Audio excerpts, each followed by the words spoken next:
Mr. Speaker, investments in research are a key to our future. For example, research on plant diseases like rust in wheat has allowed Manitoba to grow very high-quality wheat. Mr. Speaker, the federal Conservative government is killing the Cereal Research Centre, and the Premier has failed to stand up for Manitoba.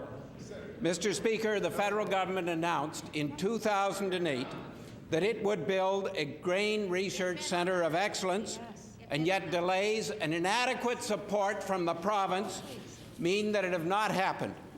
I ask the Premier, why is he not standing up for Manitoba to ensure we keep and enhance our important research capacities? I thank the member for the question, Mr. Speaker. On the Cereals and Grains Research Centre of Excellence, we do think that has enormous potential here in Manitoba.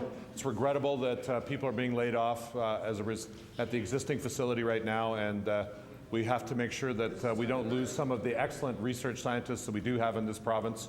Manitoba has always been a leader on research with respect to grains, canola, and other food crops in Manitoba. We continue to have the best cluster for research on foods and nutraceuticals at the Food Development Centre in Portage-la Prairie, where we've made significant millions of dollars of improvements, at the Richardson Nutraceutical Centre at the University of Manitoba, at the St. Boniface Hospital, and we've improved in this budget our research and development resources for all companies in Manitoba that want to develop better products all across the board.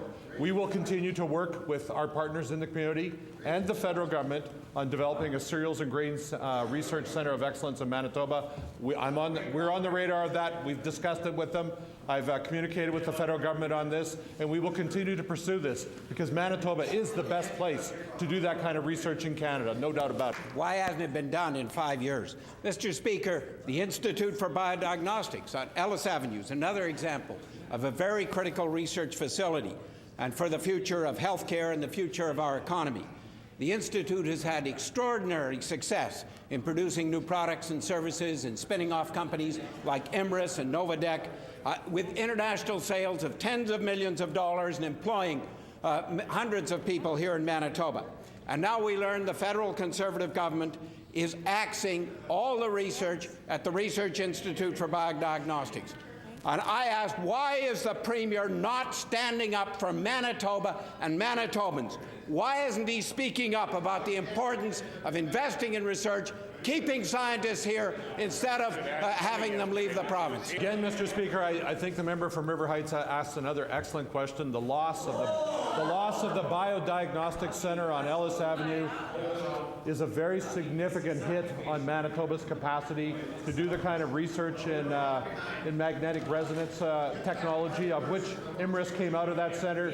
Dr. Ian Smith has done a good job incubating new businesses out of there. I'm very concerned about the loss of that. It actually does relate to the other issue that we've had some small discussion on here. Many of the scientists there are immigrants and newcomers to come to Manitoba.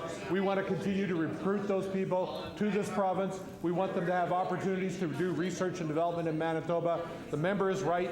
This is a very significant concern. I hope he will communicate with his federal counterparts and raise the issue at the federal level where these cuts are actually occurring. But why is he as Premier not doing anything? Mr. Speaker, the federal Conservative government has appointed a president of the National Research Council who's a real estate mogul from Alberta, and he's moving very rapidly to sell off the priceless treasures here in Manitoba. The Institute for Biodiagnostics has achieved an incredible international reputation for creativity, for research, and for innovation. It's produced amazing new diagnostic tools to help improve healthcare and help our economy. And now it's being sold off as if it was just real estate.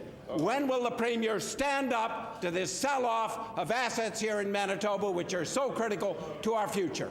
I concur with the member from River Heights. I think these reductions and this cutting of research and development capacity in Manitoba is a tragic loss of our economic potential. And, we've brought newcomers to Manitoba. We've trained people in Manitoba. We have a graduate tuition tax rebate program, which allows us to recruit people from all around the world.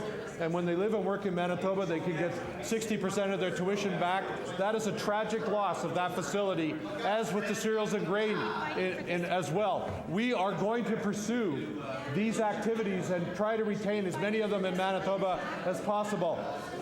I will work with the member from River Heights to do that. I only wish the members of the Progressive Conservative Party had the same level of concern about the future of Manitoba as the member of River Heights does, and the members on this side of the House do, Mr. Speaker.